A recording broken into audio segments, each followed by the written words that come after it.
Hello friends, இன்றைக்கி வந்து பார்த்திங்கன்னா மஷ்ரூம் பிரியாணி செய்யலாம். தெரிஞ்சவங்க சும்மா பாருங்கள், தெரியாதவங்க பிகினர்ஸ் பேச்சுலர்ஸ் உங்களுக்கு இந்த ரெசிபி வேணும்னா பாருங்கள். குக்கரில் எண்ணெய் ஊற்றி கொஞ்சம் நெய் ஊற்றிருக்கேன். அப்புறம் சோம்பு, பட்டை, லவங்கம், அந்த ஸ்பைசஸ்ஸு எல்லாம் பிரிஞ்சி எல்லாம் போட்டாச்சு.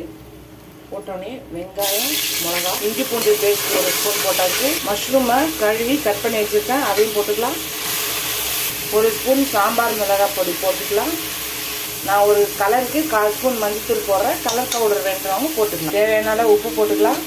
எல்லாத்தையும் மிக்ஸ் பண்ணிக்கலாம். இப்போ ரைஸும் அதுக்கு தேவையான அளவு தண்ணி இருக்குது, போட்டுக்கலாம்.